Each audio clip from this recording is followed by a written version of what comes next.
Whiskey for the Ages is not sponsored or endorsed for any product or program mentioned in this show and receive no remuneration from their creators.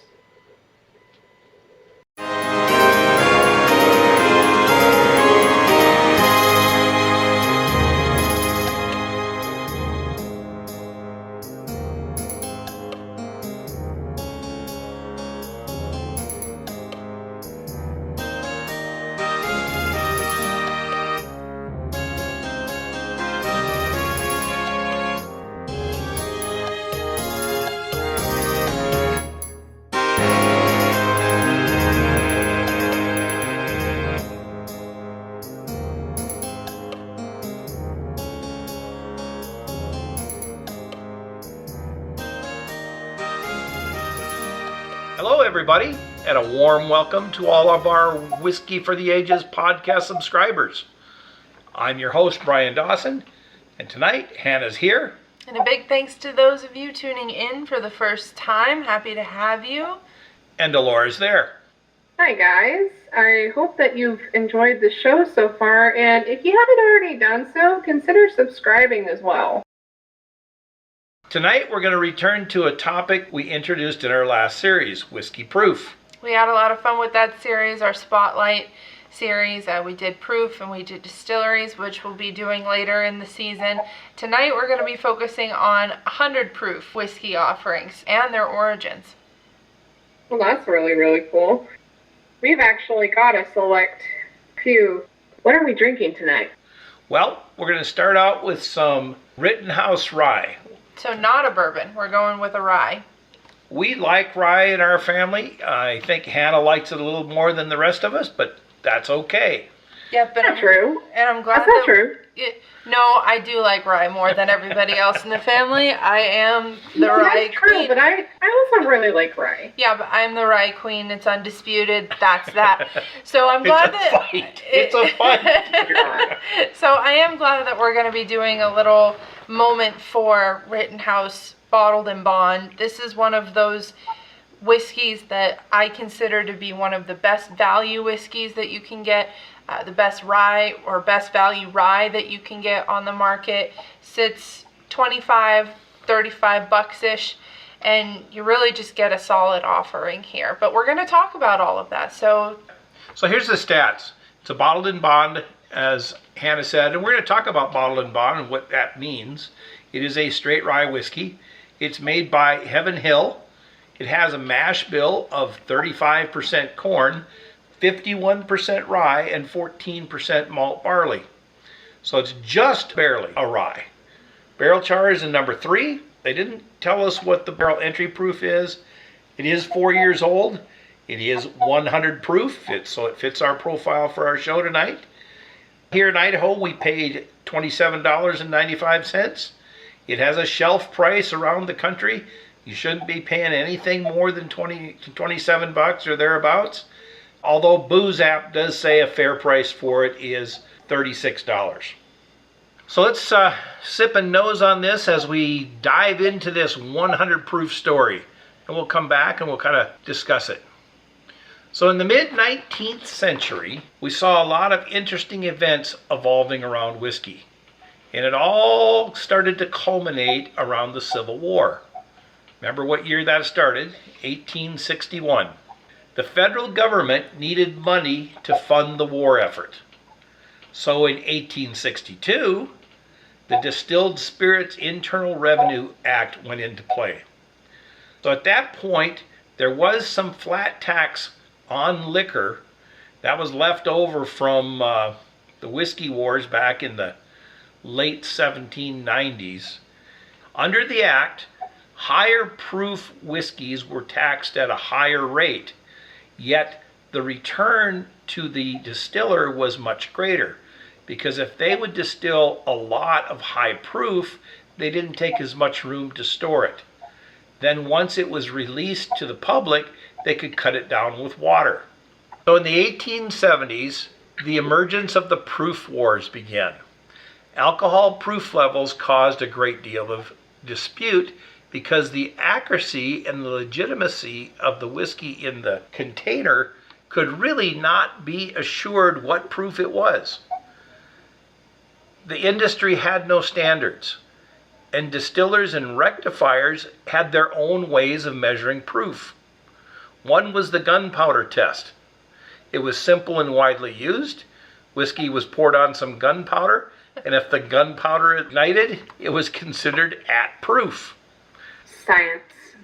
Well, that's good you said that, because the next step was with hydrometers. Hydrometers measured the density of the spirit. By comparing the specific gravity before and after distillation, alcohol content could be estimated. And then, as I mentioned earlier, customary standards, every distiller had their own way of deciding how to measure proof. The goal was, though, to get the highest proof possible. It improved cost efficiency. Producing higher proof spirits was more cost efficient for distillers. It required less time and effort to create a specific volume of alcohol. Right, because you wouldn't need to water it down. You could just move it straight from barrel to bottle. Barrel to bottle, exactly. And it also reduced the need for additional fermentation, distillation, and storage. This way they could maximize their profits. Some consumers believed if it was high proof, that was better whiskey. Some producers chose to distill their whiskey multiple times. It wasn't used that widely because, of course, it would be more costly to run it through the stills a second or third time. Other distillers and rectifiers experimented with questionable production methods. And this is really where it began. Neutral grain spirits were added to increase the alcohol content. It did result in higher proof spirits, but at a less flavorful profile. So what kind of neutral grain spirit, are we talking about? Rubbing alcohol. Well, the more you know. Of course, I wouldn't want to be drinking rubbing alcohol. Not particularly. Antiseptic. Oh, that was common back then. Yeah. Some distillers even put formaldehyde in Oh those. God, I hate that smell. I have nightmares because of that stupid smell. I'm not a science major, so I think I've had to experience. I have, and I hated it. That's awful. So I'm so sorry to that person. In addition to increasing the proof, much of the whiskey sold as straight whiskey was anything but. Sometimes the distillate was white lightning or pure alcohol, and in order to make it look old, they would put iodine in it, or shoe polish, or tobacco, or turpentine, or tobacco spit. Right, definitely not a straight whiskey, because the straight whiskey is just whiskey. It's just your grain, it's just your yeast, it's just your water. Many creations were masquerading as whiskey. Really, they were misleading consumers. The concoctions were posing health risks, and there really was no way to verify that there was quality here. What, tobacco spit isn't healthy? Well, I guess if it's been sitting in alcohol with formaldehyde, it probably didn't matter. Oh, Oh, cringe. So, what do you think about this Rittenhouse? I get a lot of butter in it. Butter? Yeah, like butter that goes on bread. That's That interesting. kind of flavor. I mean, Butter's not really the flavor I usually get. so there's a bit of freshness here that comes with your classic rye. It's not the freshest rye I've ever had. The herbal quality I think that you get in a lot of ryes doesn't take center stage in this one like it does in others. At the same time, there is a fruity element to this rye that you won't necessarily find heavily pronounced in other ryes. So there's a balance there. I get kind of almost a wine element coming in at the back. The tannin is there. There's a bit of old grape there. It's just really nice. It starts off with that fresh hit, comes in with a rich, nearly winey sensation. That tannin from the barrels, for sure. Yeah. Yeah. I'm getting as soon as you that. said that, I get that. I'm getting that Heaven Hill funk, that herbalness. I'm not picking up so much of the fruit myself, but it's more spice laden, if you will.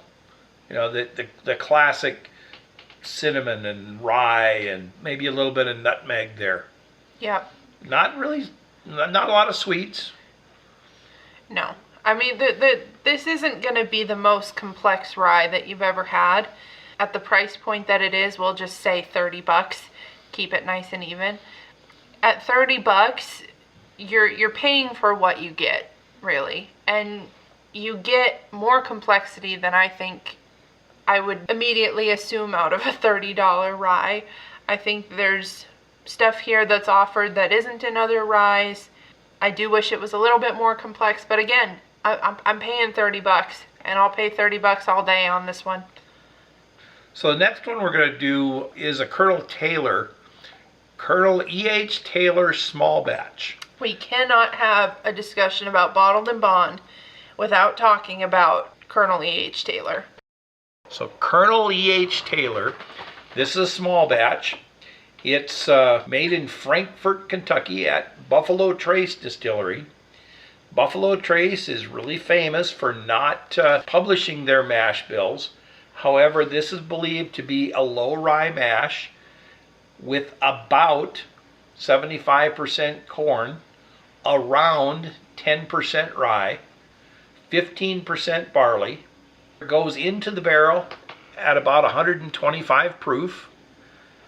Its age is unstated. However, if you go to the website, E.H. Taylor small batch is believed to be about 7 years old or thereabouts. Sources also say that E.H. Taylor products are aged exclusively in Buffalo Trace's Warehouse C. Interestingly, Warehouse C was built by E.H. Taylor himself back in 1881. It's an all brick building. Being 100 proof, fair price. This one always troubles me a little bit. Fair price is $98. That's by Booze App, though. Yep, that's by Booze App. Shelf price around the country on this is said to be approaching $200. Absolutely not. Absolutely not. Here in Idaho. But I'm saying that because I'm a college student, so. Here in Idaho, we paid $49.95 for this one. Which is MSRP. I feel for you out there in the rest of the country having to struggle to find it, first of all. Right. And then once you find it, having to pay double the price or quadruple the price just to get some E.H. Taylor. And make no mistake, over here in Idaho, even though we may be paying $50 for it, it is still not a product on the shelf that we can easily go up and grab. I remember in college going up to the shelf and grabbing Taylor small batch and plopping it on the counter to buy. I always had a bottle of Taylor small batch. Nowadays, that's not how the world works anymore, but one has to search, one has to look, one has to be in the store at the right time. Yep, there's a lot of luck with a Taylor. Here in Idaho, I can't really put my finger on it, but roughly every 6 to 8 weeks, near the beginning of the month, the E.H. Taylor and quite frankly all Buffalo Trace products tend to start filtering into the stores. Anyway, back to our story. In 1875, there was an introduction of the bottled and bond standards. Edmund Haynes Taylor Jr., E.H. Taylor Jr., introduces the concept of bottled and bond whiskey. And I'll get into that a little bit more. What is bottled and bond? What it takes to be bottled and bond, and so on. But he introduced it as a way to assure quality and authenticity. The reason why he did that is he was losing sales to the rectifiers, to the distillers who were using questionable methods. So we've used that word a few times now. Remind everybody what a rectifier is. A rectifier would be somebody who buys whiskey by the barrel. They didn't make it themselves. and then they are putting additives into the whiskey to give it a profile that they want. Gotcha. They're a blender. They actually may be blending two different whiskeys together to come up with something. But more often than not, rectifiers were putting stuff in the whiskey. And at the same... So are flavored whiskeys rectifiers then? Flavored whiskeys could be rectified whiskeys. They would never be classified as anything but flavored in today's standards. Right. Back then, though, there was the whole point of Taylor and his bottled and bond idea was to combat the rectifiers who were trying to sell their product as bona fide, genuine, straight whiskey, right? Exactly. That's what's going on? Okay. Exactly. In 1886, the alteration concerns started coming to a head, mostly because there was a lot of low-quality whiskey. And if those of you who aren't history buffs, back in the late 1880s, the country was going into a small depression. It actually lasted through the early 1890s. So whiskey was a way to escape. In 1887, Colonel E.H. Taylor comes back to Congress and he testifies a second time. He again promotes consumer protection with industry regulation. So he's asking for the government to step in and regulate what's happening in whiskey. He proposes the Bottled and Bond Whiskey Act again. And in 1887, Congress begins to look at the proposal with interest. Now, a lot of other things were happening at that time. In 1888, the Sherman Antitrust Act happened. The act laid the groundwork for the regulation of monopolies and unfair business practices. Blocking them, right? This is also Catching them. during the time of what we call the forgotten presidents, because all of them would be corrupt and would basically submit to people like Rockefeller, Carnegie, all those people that you hear are crazy rich, and then some of them go bankrupt like Rockefeller. So I think Ulysses S. Grant was among the first of those presidents, and then it just all went downhill. Exactly. There was a lot of corruption in that time frame. In 1890, the McCracken Amendment came out. Congressman William Alden Smith introduced this amendment. The amendment was attached to the Bottled and Bond Act. Now keep in mind the Bottled and Bond Act is not law yet. But he sought to make changes to that act. Specifically, he wanted it to say whiskey to be sold without alteration. We wanted it to have everybody use the same measuring standards. We wanted truth in labeling. Wanted aging levels. We wanted everything written on labels. Ultimately, the McCracken Amendment was not included in the final draft. However, nearly everything that the act requested made it into the Bottled and Bond Act. In 1892, a distillers convention was held. The National Distillers Convention passed resolutions in favor of quality standards in whiskey production. So those people who were making legitimate whiskeys were trying to hold out and make their product as true and fair as possible. These distillers began lobbying hard against the dangerous practices to increase proof and stop the additives. In 1897, the Bottled and Bond Act went into effect. The advocates, of course, were Colonel Edmund Taylor, and he had gained power by getting the Secretary of the Treasury, John Carlisle, involved. Part of the act was deferring of taxes. So if whiskey were to go into Bottled and Bond, and again, I'll talk about that in a minute, the federal government could be guaranteed a certain amount of taxes that they would get from this whiskey. The act regulated the whiskey industry to protect consumers. It stopped the rectifiers. It promoted the purity of distillers' products. It defined quality and standards, and it outlined the labeling that goes on the bottle. Now, there certainly was some opposition. You could imagine all these guys that went out and bought all these barrels for the sole purpose of rectifying them. Yeah. Flipping them. Yeah. Yeah, the original flippers. Yeah. Well, they were concerned that now there's going to be monopolies from the big distillers and they can't do it anymore. The ringleader was Isaac Wolf Bernheim. Bernheim was the founder of I.W. Harper and Bernheim Original Wheat Whiskey. Bernheim stated, "The art of blending spirits was at risk. It caused issues for rectifiers producing an honest product from the barrels of whiskey they had bought."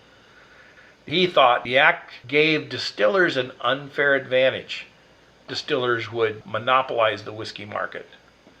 Opposition was motivated by potential impact to their business. The act required strict adherence to quality and labeling standards.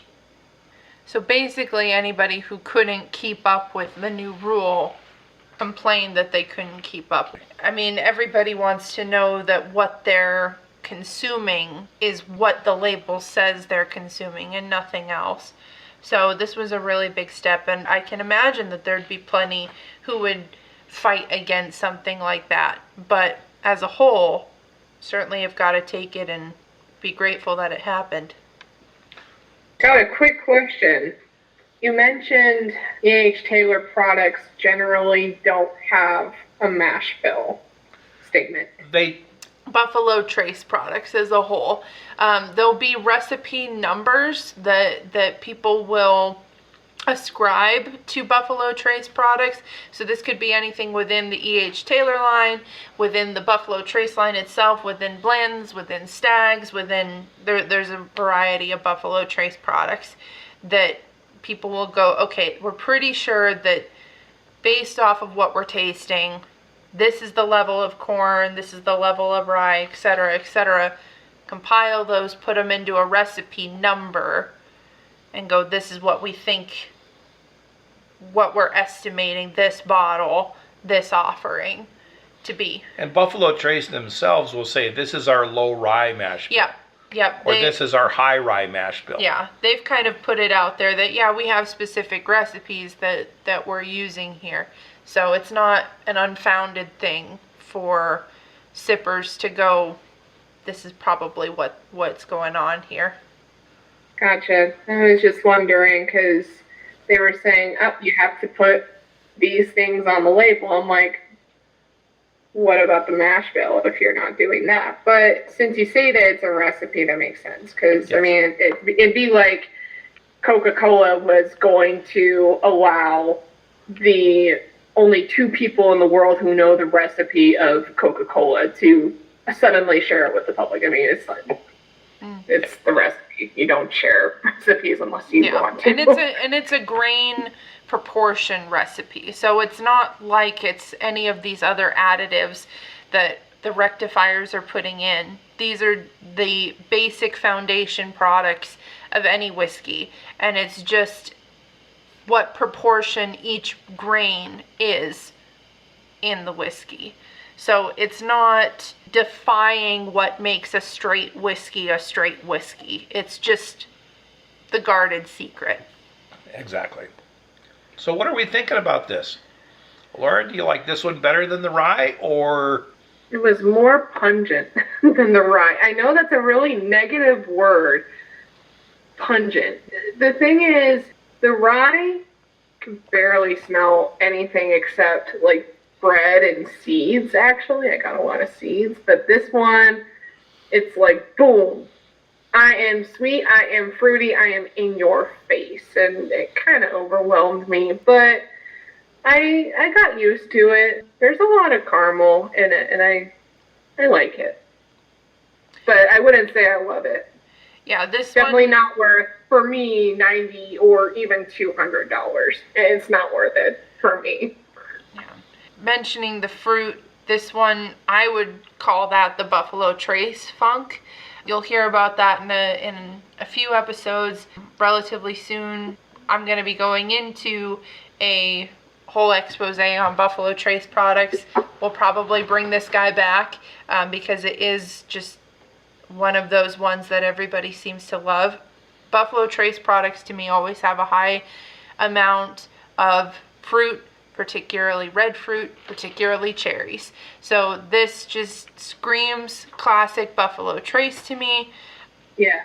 The 100 proof, the high corn content, if we're going by the low rye recipe assumption here, it's definitely very mellowed out. There's not a lot of bite here, despite being 100 proof.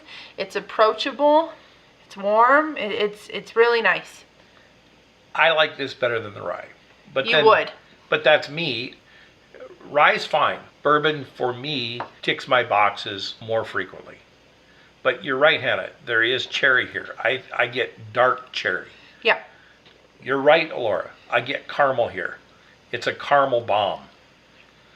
The wood is not quite so pronounced. It's there, but it's just kind of there to support the other things that's going on. Mm-hmm. It's a really great example of the contrast between what ryes tend to be and what bourbons tend to be. But if I wanted something just simple whiskey, I mean, ryes, I'd go for it. Because sometimes you don't need an occasion to grab the extra sweet. Sometimes you just want something simple. And I think it depends on the mood.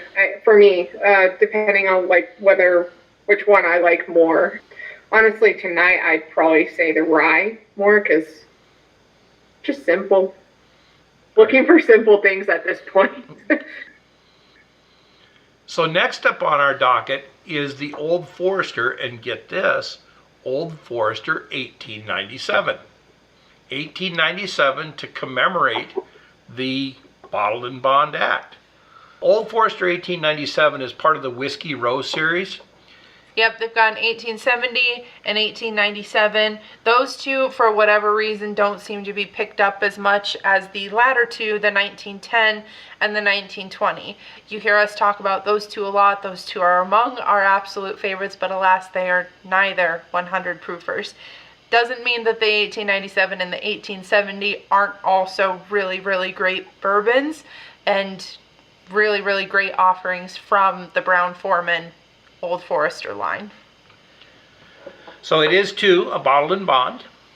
It's from Kentucky. Brown-Forman is your company. The distillery is Old Forester. Mash bill is said to be 72% corn, 18% rye, 10% malt barley, with a barrel char of number 4. That is a heavy char in this one. Yeah, it is. Again, 100 proof, as all of these. Here in Idaho, I paid $55. So not too far off from an E.H. Taylor. Right. It sits right at about the same price. Fair price, according to Booze App, is $63, and a shelf price of about $58.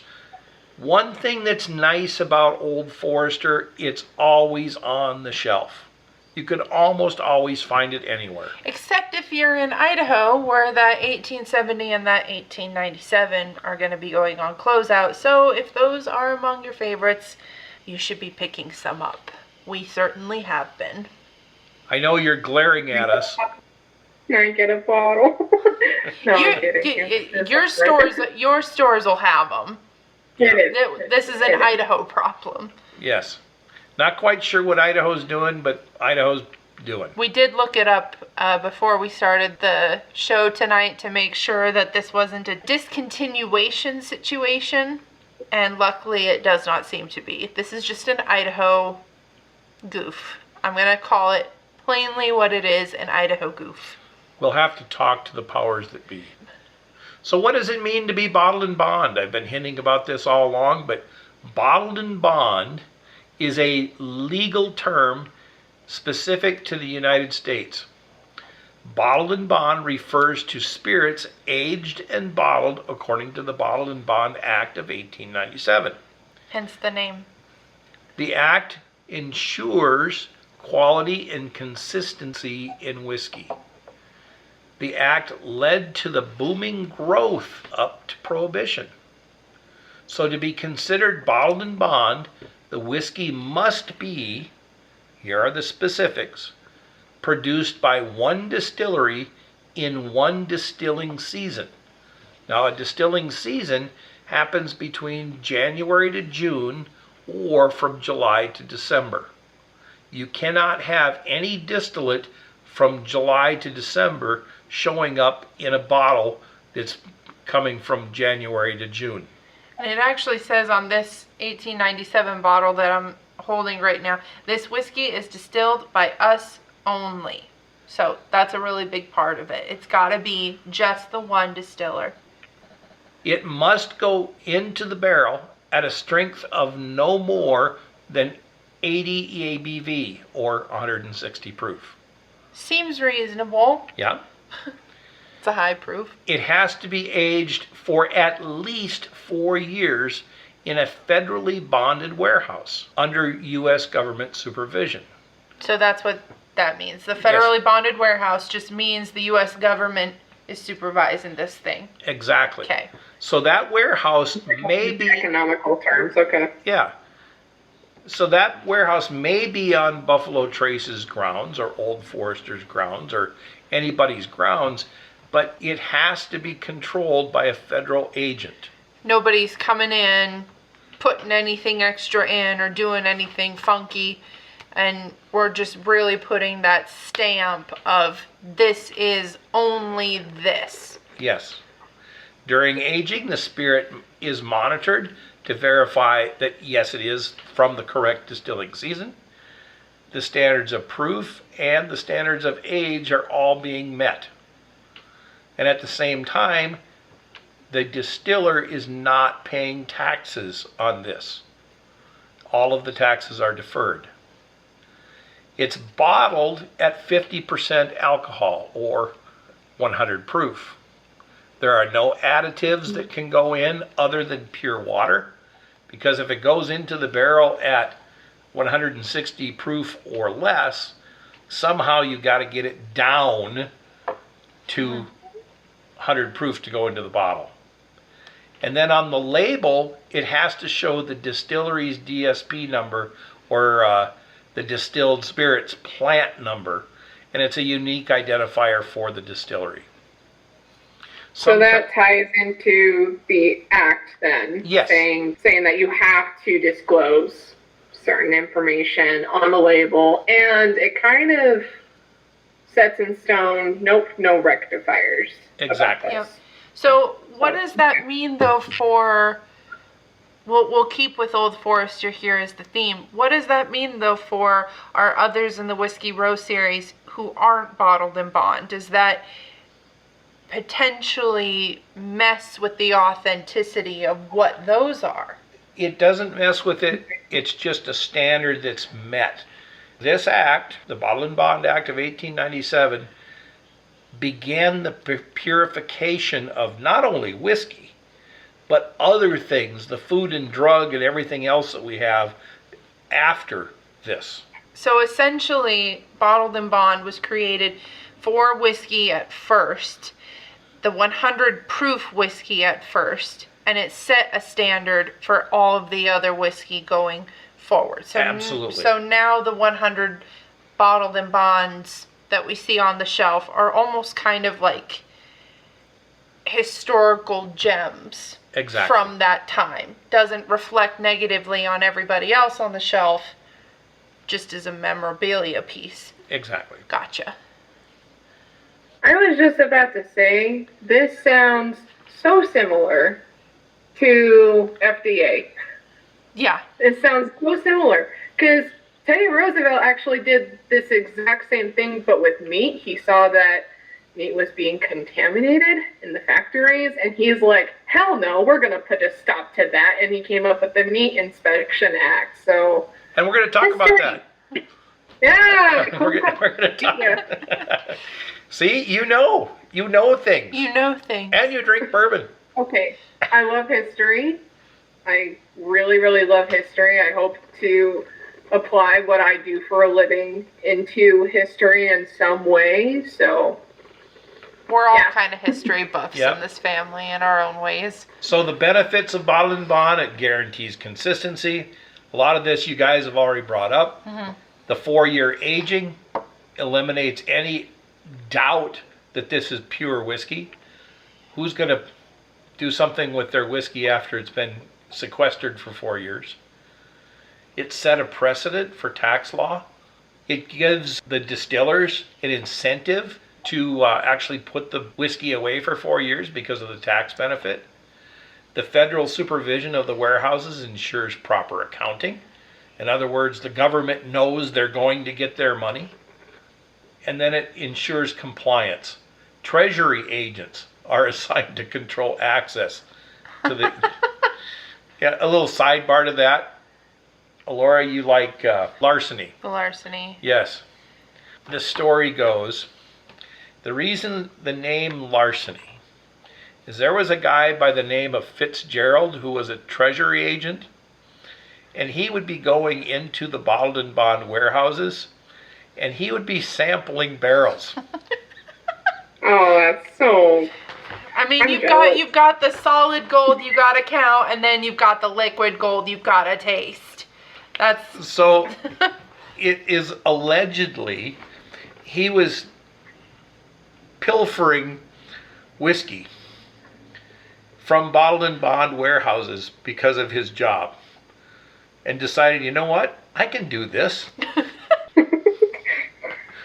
So, love the stories. Love the stories. Whiskey's got a lot of them. Bottled and bond whiskeys tend to be more affordable than other premium aged spirits. Now, that's not necessarily true across the board, but if you go into a store and you start looking at bottled and bond bottles, they're almost always down near your knees or lower. I never thought about that, but that actually is true. And you worked in the liquor store, so you stored these things. Yeah. I stocked these shelves. I mean, there's the early times. There's the Rittenhouse.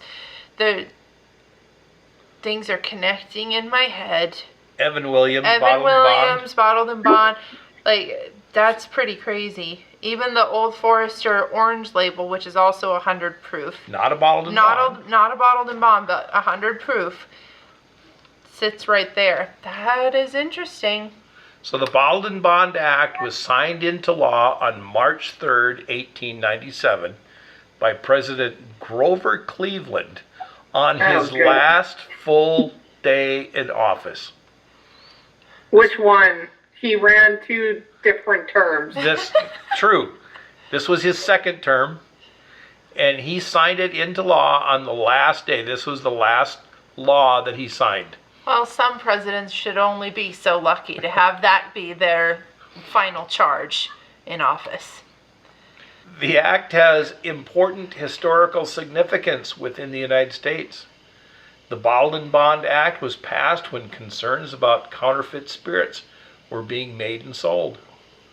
The act ensures whiskey was guaranteed to meet government standards. And as Elora mentioned, it's worth noting the Bottled and Bond Act predates the Food and Drug Administration. 1897 versus 1906. I think you mentioned earlier that Taylor approached Congress with this in the 1860s?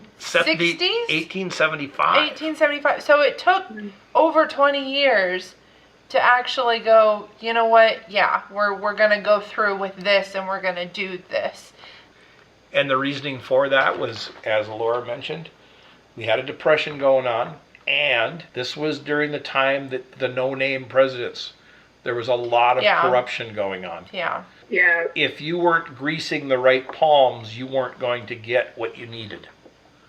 All those people. I mean, when you have a booming country industry, like steam engine trains that can suddenly take you across the U.S., or you can have like different kinds of factories all of a sudden producing like a mass amount of production for importation and exportation, why would you want to change that if you're in a good standing position? However, if you're a local business trying to make I don't know, and instruments. Let's just go into my world for a second with music.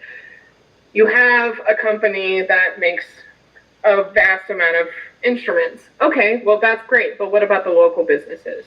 They kind of struggle because there's that kind of control. Why would you want to go for something that's more expensive, where you could go to a mass-produced company and purchase something less expensive?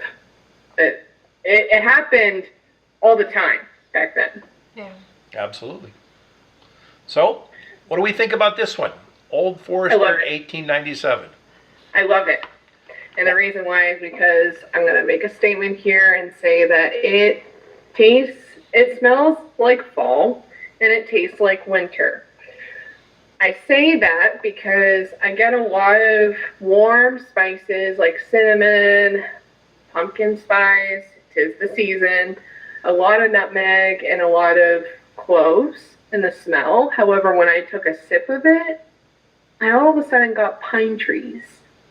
And just the kind of flavors that you'd expect around Christmas time. Not like, sugar cookies or anything like that, but just the flavors of winter. This one's much deeper than the others. Yeah. Yeah, there's so much, and I love it. I love bourbons that offer so much more of vast palate than just sticking with one side of a palate. Yeah, the complexity is definitely here. I think out of the 3 that we've had so far, we still got one left, but out of the 3 so far, this one certainly has the most bite, which is interesting because they're all 100 proof, but you can tell there's more of a rye influence on this one. And the age, the depth of it is really, really pronounced. I think that, I don't know if I get so much of a piney element, but there's a lot of nuttiness here. There's a lot of richness here. There's a lot, I get a lot of the spices that you were talking about, that cinnamon, the nutmeg, the cloves, all of that, yes. So you do get a very wide variety across your palate. I get a lot of the barrel in this one. The oak is really pronounced. It's real here. earthy. Yeah. So there's a lot going on here as far as complexity goes. For me, as much as I would hate to admit this out loud, today, at this moment, this is my favorite of the 3 so far. And I wouldn't have thought that, because I really like that E.H. Taylor. And if I were to go look at my ratings on our website, I'm sure I did not rate this one as high as the E.H. Taylor. See, I'd probably still say the Taylor would be my favorite out of the 3. You like the fruit. But I love the fruit. I am all about the Buffalo Trace funk. I love cherries. I love fruit. I love, the syrupy goodness that is a lot of Buffalo Trace products. But this one really offers something that's grounded, that just feels old without tasting like an old shoe. It's called 1897 for the historical value. I feel like you can kind of taste the history of this one. Without trying to sound cliche, okay? I'm not trying to be all buttery poetic. This is just how I talk, everybody. But that's what whiskey is. It's history. It's meant to be shared across the generations. Mm-hmm. For me, this is like a welcome home. Someone hands me this as I walk through the front door after I've been gone all day. It's cold outside. Yeah, like it's a cold day. It is a cold day. Yep. This is the kind of thing that the wind's blowing. Maybe there's a little rain spitting in the air. Yep. So our last bourbon that we're going to drink... Yeah, we have to move on to another one now. Our last bourbon is a Knob Creek 12-year small batch bourbon. I just want to, make the little point here that for the people who may have caught it, we've got 4 different distilleries doing 4 different 100 proofer takes. The Rittenhouse is a Heaven Hill. That E.H. Taylor is the Buffalo Trace. Brown Foreman makes that Old Forester, and now we have a Jim Beam product. Exactly. Hello, we've got the whole set practically. Now this one is not a bottled in bond. It is bottled at 100 proof. It just hasn't been in that warehouse under lock and key for tax purposes and what have you. But it's still 100 proof. This one, I will tell everybody, it is a little special. I doubt seriously you're going to walk into a store and see it on the shelf. It's 12 years old, so it's had some age in the barrel. Unfortunately, while its price or MSRP is about $70, most people, if you find it at all, it's going to be much, much higher than that. Jim Beam has said that they're going to have this as an annual release, so it should be out there in better quantity as we go forward. It is made in Claremont, Kentucky, Knob Creek Distillery. 75% corn, 13% rye, and 12% malted barley. Barrel char of number 4, again, a pretty good char. Barrel entry at 125, 12 years old, 100 proof, and Booze App is saying fair price on it is $90, or shelf price about $104. I paid $69.95 for this one. So out of the 4, this one does have the highest MSRP. Not necessarily shelf price, because that Taylor is a big whoa to anybody, but out of the 4 MSRP, based off of what the distilleries think they should be charging for the product, Jim Beam's pretty proud of this guy. Yes, and well, they should be. It's 12 years old. So let's tie up some loose ends here. Early 20th century implementation and enforcement starts to take place. Bottled in Bond Act is now on the books. It is law, and it has led to a significant improvement in the quality and authenticity of whiskey. In 1902, the Food and Drug Act was proposed. Its chief advocate was a chemist by the name of Harvey Washington Wiley. He worked for the Department of Agriculture. Wiley conducted studies on food alteration, and he pushed hard for federal legislation to ensure the safety of food and drugs. Opposition was there as well. Some food and drug manufacturers felt that this was going to rake into their profits, and they'd already seen what happened in the whiskey industry. And in fact, there were people in the whiskey industry that were against this as well. However, there was a gentleman by the name of Upton Sinclair, and Elora, you touched on this. He wrote a book called The Jungle, and The Jungle exposed unsanitary conditions in the meatpacking industry. I feel like I might have read that in high school or somewhere. This is all feeling very familiar to me, but that was a long time ago. Same for me too, because I don't really remember any of high school, to be quite honest. But again, this kind of falls with the Meat Inspection Act. Yeah. Exactly. The biggest advocate for the Pure Food and Drug Act of 1906, Elora, you touched on it, President Theodore Roosevelt. Most of the opposition was coming from the meatpacking industry, and then also some food and drug manufacturers. Basically, they were saying, hey, it's going to cut into our profits. But people had read this book, and it was in news articles, and frankly, people were just tired of wondering how healthful their food was that was being manufactured. By this time, people were moving from farms into cities. They were no longer growing their own crops, so they had to rely on manufactured food. The industry lobbyists and the trade associations representing food and drug companies also stood up, but by this time, we'd already had the Bottled in Bond Act. Teddy Roosevelt is advocating for the Pure Food and Drug. It passed on June 30th, 1906. So, Knob Creek 12. What are you thinking? I was watching Elora a little bit while you were going through all of that, and as soon as she took her first sip, she sat back in her chair and looked up, not at the ceiling, but looked up like I was not prepared. What was going on in your head? Do you feel exposed? A little bit. but I knew that you were doing it, so I feel 50% less exposed. I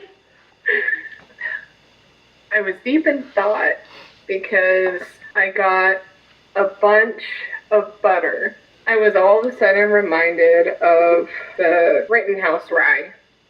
This is a cool way to end the 4 bourbons that we have, because you did something that a lot of composers try to do when organizing symphonies.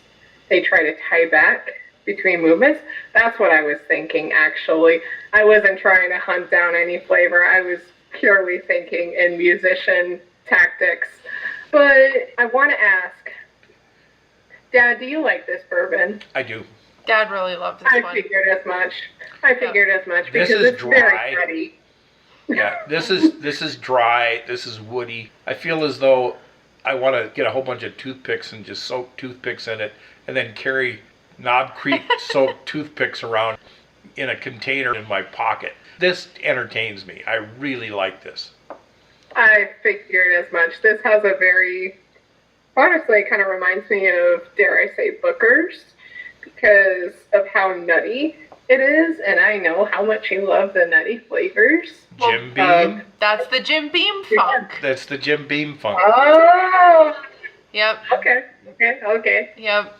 Made by the same. I find it really interesting that you use that analogy, that this kind of ties us in to the very beginning where we started with that Rittenhouse rye, because this was such a low rye percentage in its mash bill. However, I do agree that there is more punch here in this one than there is in any of the 3, including that 1897.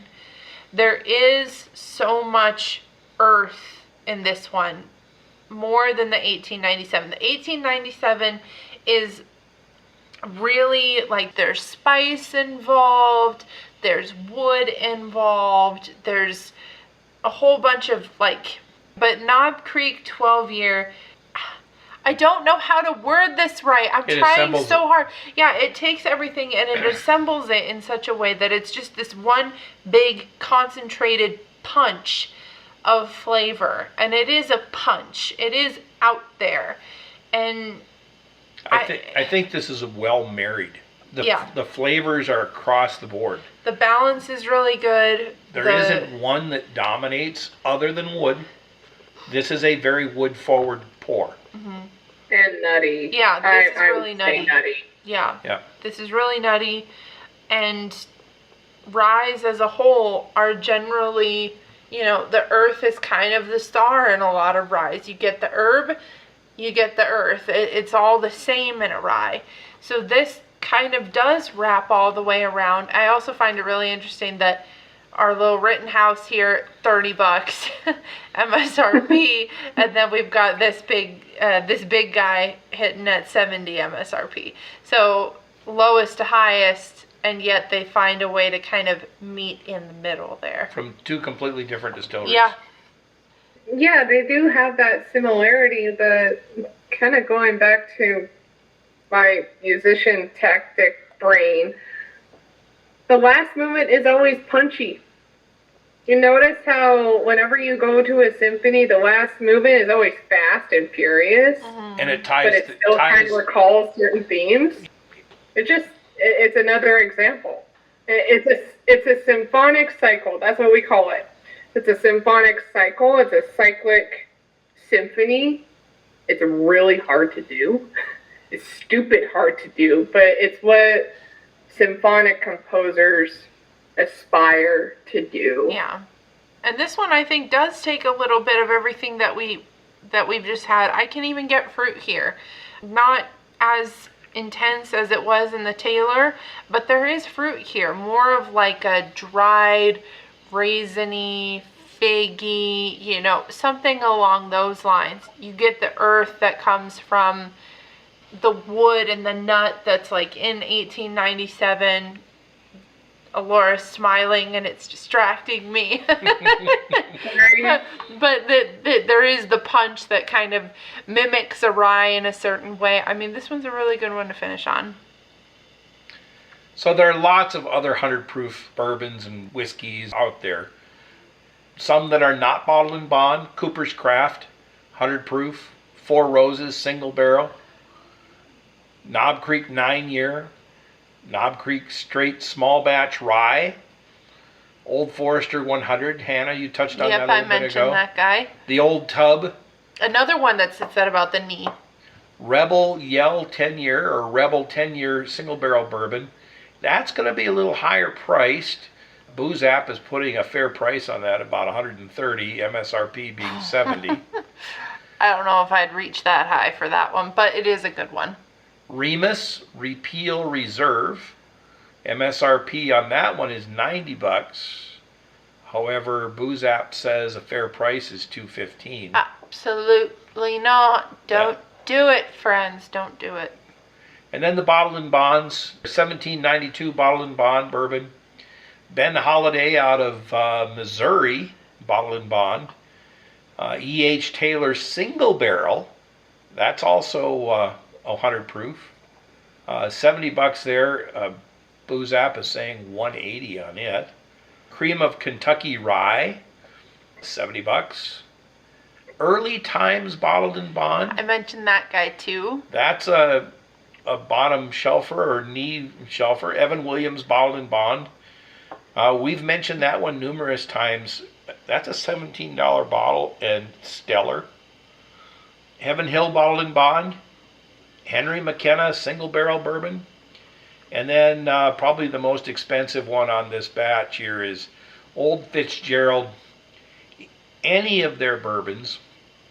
They've got a couple different years. Yes. A few different years. And that might be an 11-year, a 17-year, what have you. 14-year, I think they got. Mm-hmm. MSRP is in excess of 120, and Booze App is saying 325. And I will tell you that we reviewed the 11-year, and it was kind of meh. I'm sorry to say that, but I've certainly had better bourbons, especially at the price. And then lastly, I kind of put a nice big ribbon around this Bottled and Bond Act of 1897 was signed on March 3rd, and every year, March 3rd is celebrated as Bottled and Bond Day. So mark that in your calendars, set aside your favorite Bottled and Bond bottle, and break it out on the 3rd of March next spring. Yep, we're only 5 months early-ish right now. We're recording this on October 23rd, so we're a bit early on our Bottled and Bond celebration, but I don't think it's really ever too early to be celebrating Bottled and Bond.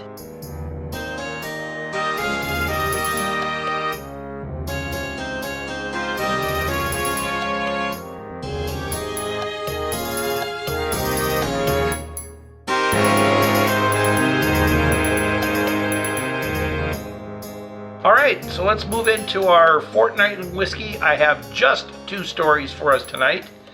First one, Buffalo Trace Distillery announces 100 bourbon sets for 100 charities. It's an initiative to honor the legacy of E.H. Taylor. Here about a week ago, Buffalo Trace Distillery announced a new annual charitable initiative. What they're going to do is put out bottles of their bourbons, make them available to charities to auction off to earn money for said charity. You can go to the website and see what you need to do to sign up. I think this is kind of cool. At its core, Taylor's support for the Bottled and Bond Act was about bettering bourbon and the category for everyone. We're proud to support nonprofit organizations, they state, and they're going to be having bottles of E.H. Taylor, Blanton's, Eagle Rare, Weller, and more. The number of bottles may vary each year. Buffalo Trace is going to go to the trouble of getting them out to the charities once everybody's signed in. Entries must be received by January 4th, 2024. And the selections will be announced on the 29th of February, Leap Year Day next year. And that's going to be in honor of Bottled and Bond Day, that next Sunday, March 3rd. They will coordinate with all the different states and the entities to make sure that all the laws are followed. Any questions? Go to the website, Buffalo Trace, and just follow the bouncing ball to find the 100 bourbon sets for 100 Charities initiative. And my last news story, Jack Daniel's introduces a new bottled and bond rye whiskey as a permanent extension to its bonded series. So Jack Daniel's, Laura knows that I'm not necessarily a Jack Daniel's fan. Neither of us particularly. And it's not because it's Jack Daniel's, it's because we're not very big on Tennessee whiskey. But we may have to try this one because it is a rye, and Hannah likes the rye. I've got to know. It's now available across the U.S. It's bottled at the 100 proof. It's the first Jack Daniel's distillery rye with the bottled and bond designation. According to them, it's 70% rye, 18% corn, 12% malt barley. It's charcoal mellowed. In essence, that means you dump it into the charcoal, trickles through, makes it the smooth. Tennessee whiskey. It makes it a Tennessee whiskey. That's the hallmark. It's aged in new handmade American oak barrels, and it delivers a unique, balanced profile. According to the story. Notes of dried fruit, followed by lingering hits of toffee. According to Jack Daniel's. With a rye spice finish. And it's going to be packaged in the original design of the 1895 of Jack Daniel's Tennessee whiskey bottles. Now that I'm actually pretty interested to see. That I think will be pretty cool. And then I'm noticing a trend. It's going to be bottled in 700 milliliter bottles with a suggested retail of $32. Seeing that trend, I don't know that I'm a fan of it, but I'm seeing more and more bottles are now being the 700 milliliters rather than the 750. That would be for Europe. Yes. That would be for Europe. So that's our show, folks. I hope you find it entertaining. Hope that you go out and you find your own bottled and bond, whether it's one of ours or whether it's another 100 proof that you have. Just appreciate it a little bit different, perhaps. Coming up in our season, we've still got some fun stuff planned. I mentioned that Buffalo Trace Distillery Expose. That's not going to be next episode. That'll be a couple episodes from now. Our next episode, however, we are pretty excited about. We're actually going to be doing an interview with Scott and Rachel Kelch. They are, well, Dad, you know them pretty well, actually. Yes, they are liquor brokers here in Idaho. And we're going to talk liquor and liquor distribution. Both of them have other irons in their fires as well. Rachel runs a company, she calls it Sip Idaho. She brings whiskey to Idaho and has people tasting. And Scott is working on a new venture where he's helping promote a distillery on the eastern side of the state. And we're going to be able to sit down and have a couple of samples from that distillery. No spoilers yet. So be looking forward to that. We will have another feature after all of that good stuff. Still looking to do that call-in show. Maybe sit down with a few of you guys. Of course, you know, we love the history, like what we did with this episode, like what we'll probably do with the Buffalo Trace Distillery episode. We're going to do another deep dive into some whiskey history down towards the end of our season. And then just like how we finished last season, we will have a listener's pick review. And we'll be putting up a poll for you guys to vote on what we review for you. And we're really excited to do that as well. We had a lot of fun doing that. I'm still very thankful that y'all let us open up the E.H. Taylor barrel proof that we had in the house. So thank you. And I'm really excited to see what you're going to let us open up this season. As Elora mentioned at the top of the show, please subscribe. Give us your feedback. Yeah. If you like our content and you stayed with us for this hour plus episode and many of our other hour plus episodes, subscribe. We're funny. Yes, we are. We're hilarious. At least we think we are. So as we end every show, folks, we ring our Glencairns, we give a good cheer out to everybody there. Thank you so much for listening in, and cheers, everybody.